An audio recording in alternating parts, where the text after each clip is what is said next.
Hi everyone, this is Jim. The next game I wanted to look at from the Women's World Chess Championship was the game from round 6. In this game, Mariya Muzychuk had the white pieces and Yifan had the black pieces. Mariya starts off with e4. We get, after a few moves, e5, knight f3, knight c6, bishop to c4. The Italian game.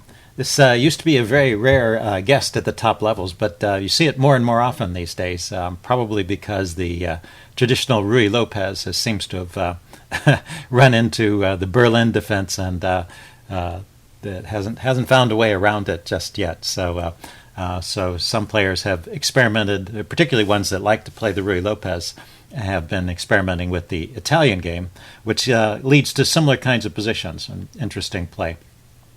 Yifan played here with bishop to c5, which is how I like to play as black. The sharper move, in a way, is knight to f6, the two knights defense. But that can be pretty tricky to play. And bishop to c5, I think it's the most popular move here, and it's a standard way to play. Knight f6 is certainly playable as well. Here, Mariya Muzychuk castles. Slight departure from the main line. Normally, c3 is played first to potentially threaten d4 or d3, leaving this question opened. But Mariya has determined to go for a d3 setup, so she just plays d3 right away. Black plays d6. And now she plays c3. So we get to the same position, just by a different move order. White is preparing this d4 push and will play it at the right moment, but is taking her time with this. Black castles. And right here she plays somewhat of a rare move. Mariya plays the move bishop to g5. I just wanted to point out a couple of other alternatives that are a little more popular. Bishop to g5 is an okay move, but it's pretty sharp. So anyway, in this position, a couple of ideas here. One is to drop the bishop back to b3, so that it can route around to the c2 square and support the center that way, particularly if it gets chased by the knight. It doesn't necessarily want to trade itself off, so that's one idea. And the other idea is to start this knight maneuver you often see in the Ruy Lopez as well as the Italian game, the knight coming to d2, where it could later go to f1 and then to e3 or g3. So those are ideas in this position, but what Mariya plays here is bishop to g5, pinning that knight. And now we're into a pretty rare line here. h6 is played, bishop to h4, and g5 kicking the bishop. And at this point, there was only one game left in the database, and that game went knight takes g5. It's a sacrifice you always have to look out for. H takes g5, bishop takes, and king g7. And in this position, White has a lot of ideas for continuing the attack, but there is no, White's not getting that piece back, so you have to play this for the compensation. You've got 2 pawns for a piece, and you've got a slightly exposed black king. And there are ideas here, queen to f3, increasing the pressure on the knight, but you can't win that knight. Black has enough time to organize the defense. Pushing the h-pawn forward and bringing the knight into the game. So with these ideas in play, there is enough pressure for White to justify that sacrifice. But anyway, yeah, like I said, you're not getting the piece back right away. You have to play on for the compensation, and Black has chances as well. If Black survives the attack and can organize a defense, then Black will just be up material. Anyway, Mariya played the more natural bishop to g3 here, and we're just out of the opening book at this point. Black is still doing fine here. White is still doing fine here. White still has that opening edge.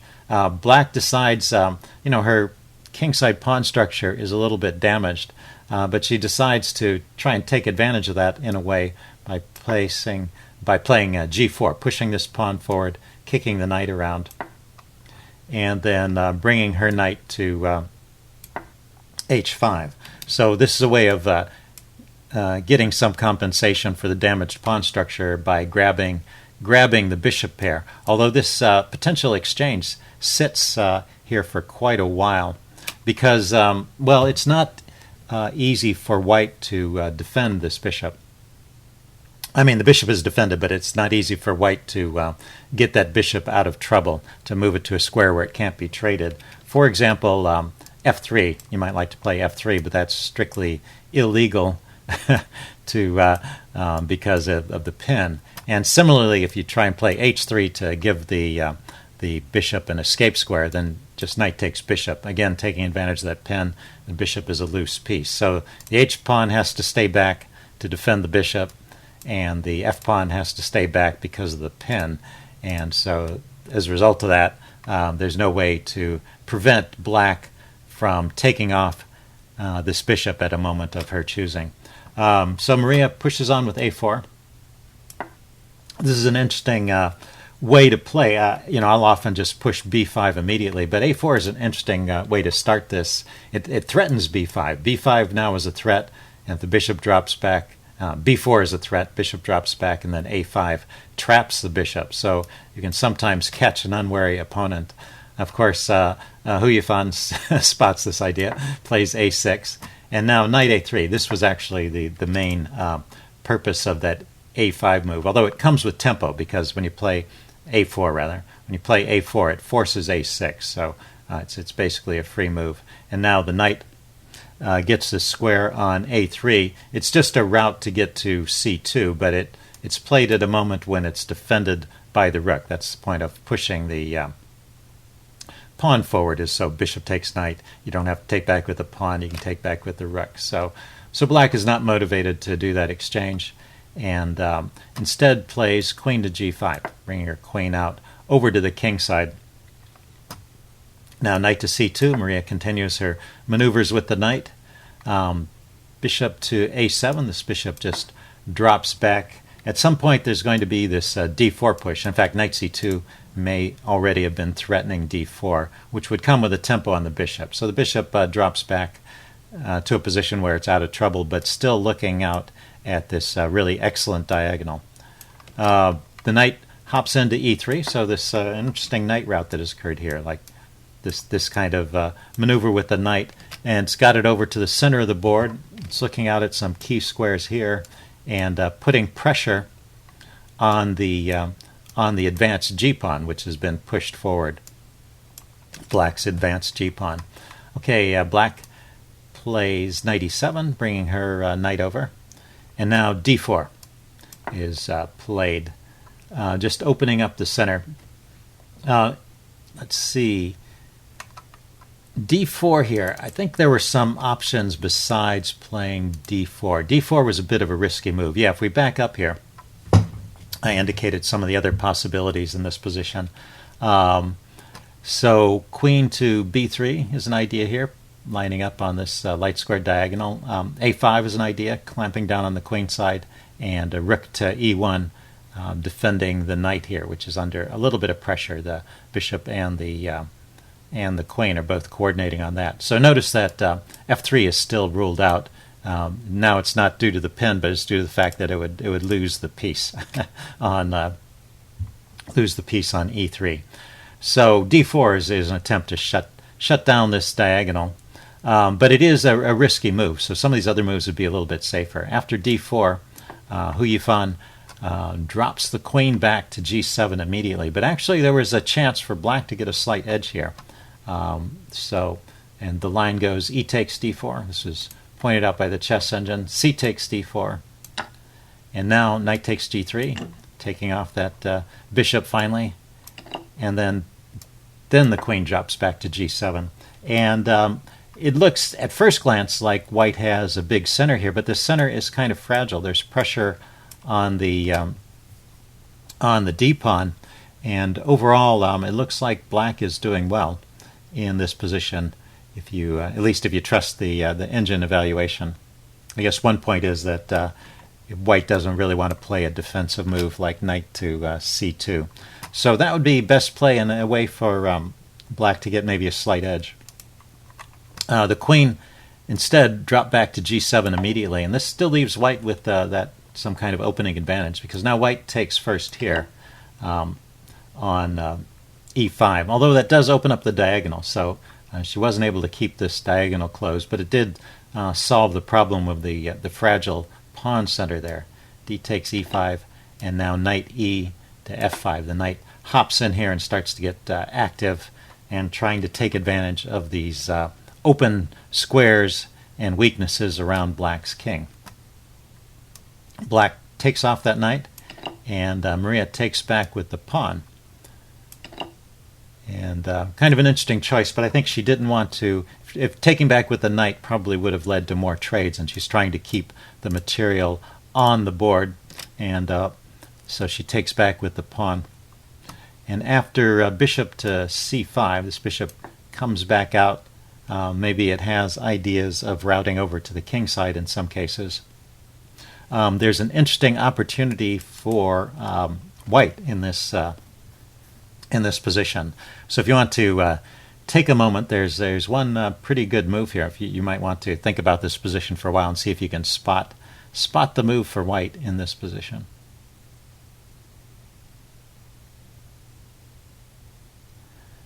Okay, I'm going to give the answer away now. The move is f6, and it's one of the moves you should have considered. You know, just looking at forcing moves, it's a fork, right? It hits the queen and the knight.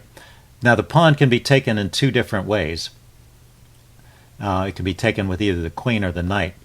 But if you take with the knight, then bishop takes e5, gets the pawn back immediately, and sets up this uncomfortable pin here on the knight. So this is actually good for white. White has the bishop pair here and is starting to get very active with those bishops. So best play for black is actually to take with the queen, but in this case, queen takes g4 check is possible, and once again, the king position over here is getting weaker. Let's see, the line continues: queen g5 blocking, and then queen f3 defending and keeping the queens on, and just trying to organize for an attack. Maybe the rook coming to the e file to put more pressure on this pawn might provoke the f-pawn forward, but the f-pawn is pinned. Yeah. So it looks like there's some problems here for black to solve, and white may have a winning attack at this point. So that was a big chance that Mariya let slip here. She played rook e1, which keeps an advantage for white. It's not a bad move, but just that f6 move was more forcing and would have given her good winning chances. Now finally the knight snaps off that bishop, which had been sitting there as a target. Mariya takes back with the h-pawn, and then the king goes to h8. A bit of a mysterious move, but it frees up the g8 square for a piece, and we'll see which piece. At first I thought it was going to be rook g8, but actually Yifan has a different idea in mind here. Let's see. Mariya plays queen e2, piling up on the e-pawn here. Bishop to d6 was played, so now we see that was probably one of the motivations for bringing the bishop out from a7 to c5, so it could drop back and defend the center. The queen comes forward to e4, taking a look at the g-pawn from the side and freeing up a square so the bishop can come over. So she's got her sights, Mariya has, firmly fixed on this advanced g-pawn. If she can get rid of that, it would also open up some lines towards black's king.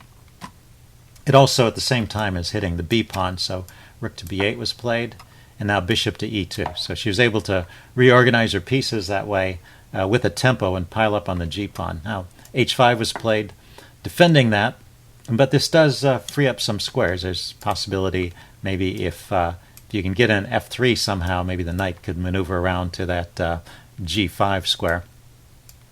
So something has been accomplished here. Let's see, rook a to d1 was played here, and now knight to g8. We see the idea of the king move. After the king got out of the way, now this knight has some squares to go to, and it uses that g8 square as a way to get there. It's a transit square, so it can get to these squares over here on the king side. And particularly knight f6 is looking like a good move, hitting the queen. So in response, there's a couple of moves here that white has that keep an advantage. The engine wants to give up on the g-pawn here and just reposition the bishop back to c4, where it's on this good diagonal. So that's one idea. And another idea is just holding steady over here and pushing on the queen side with this move, pawn to b4. Instead, Mariya, perhaps unwisely, is still trying to go after the g-pawn in a way and plays her king to h2.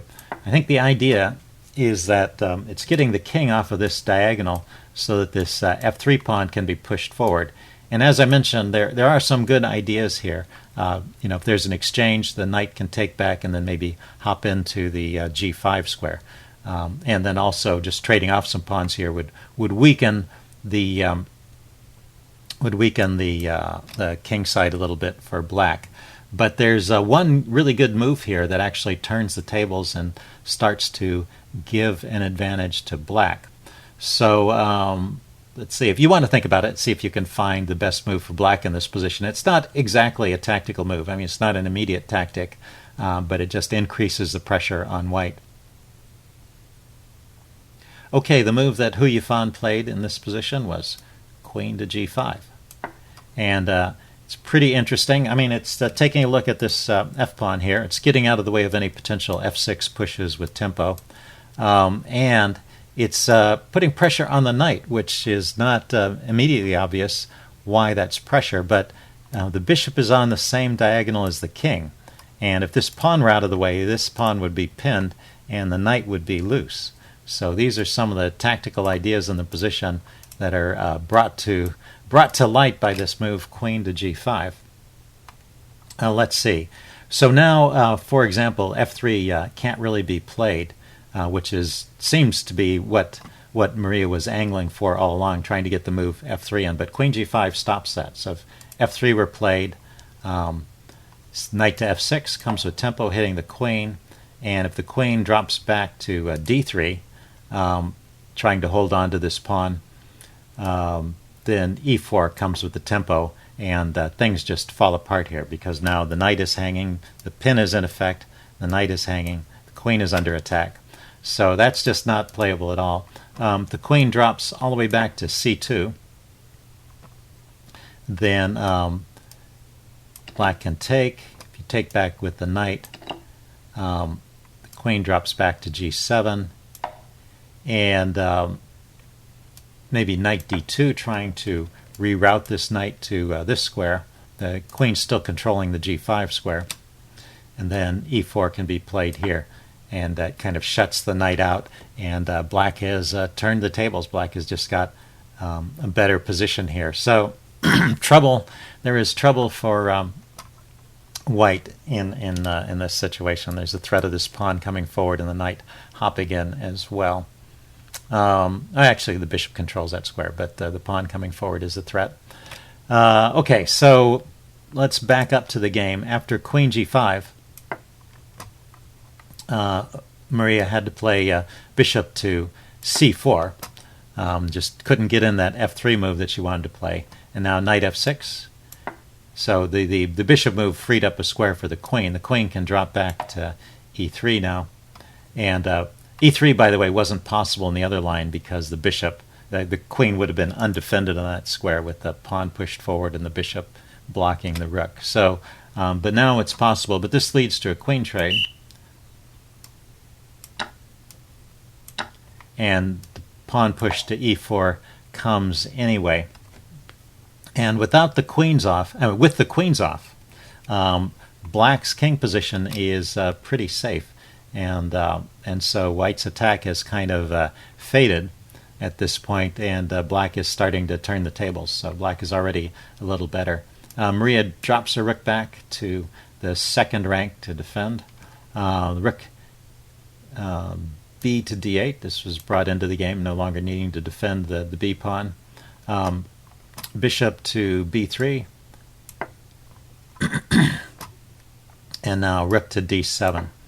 So finally f3 is played. I think this was something that she had just been wanting to play for so long. She finally managed to get it in. But there's two pawns now attacking on f3, and this just doesn't work out. Now rook to e8 is played first. Rook d to e1. Rook d to e7. So everybody lines up on the e-file, and now bishop to c2.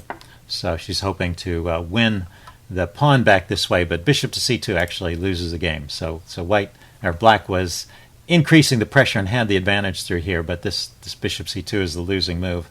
Instead, the chess engine is saying something like bishop a2, say a5, bishop to b3. So basically, the chess engine has no positive ideas in this position. It just wants to shuffle the bishop back and forth along this diagonal and kind of wait for things to happen. It is true that after bishop a2, it's not so great to take immediately. In this case, the pawn is well defended, and then the knight's defending the pawn. And if there's another exchange here, white can trade off rooks. But in the game, she played bishop to c2.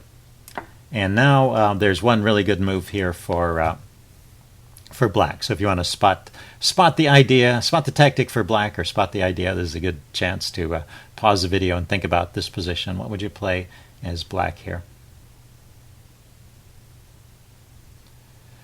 Okay, who Yifan played, and it's the best move in the position. She played e takes f3, opening up the e-file here and forcing some exchanges. Rook takes, rook takes, rook takes. But instead of taking back, here's the idea. She pushes forward with the pawn, and now there's no stopping this pawn from becoming a queen. So that advanced that f3 push, I guess, led to the creation of a monster f-pawn for black. So Mariya fights on, but it just doesn't work out. She can grab some material here. What happens is she gets she's already won a rook, and she gets a pawn here. Black gets a queen, and then Mariya gets cancel that. Oh, she played knight g6 check first. The king went to g8, and then she took on f6. And so if we pause to look at the material here, it's rook, knight, and pawn for the queen, which is not bad, and then the bishops are equivalent. But it's black's turn to move here. Yifan plays the move bishop to c5, and then it's just game over. Mariya resigned at this point. The problem is that the mating threat is just too severe. There's no way to prevent it. And although it looks ominous for black, all these white pieces gathered around the king, there's just no mate here. There's a bunch of checks, but the king can gradually escape. So, for example, the chess engine gives this line, rook to f8 check, king comes forward, pawn to f6 check, and now notice everything's defended. The bishop's defending the knight, the knight's defending the rook's defending the pawn. So the king is getting chased around, but the king can escape to safety over here. King to h6, rook to h8 check, king to g5, and now there's no more effective checks. The chess engine is giving rook takes h5 check, but this is just giving up material at this point. So that's where you run out of checks, and so it is winning for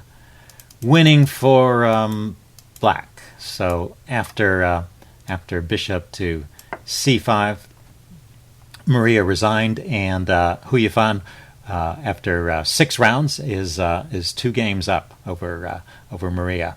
So I will continue with coverage of the Women's World Chess Championship. I hope you stay tuned for that, and I will see you then. Bye.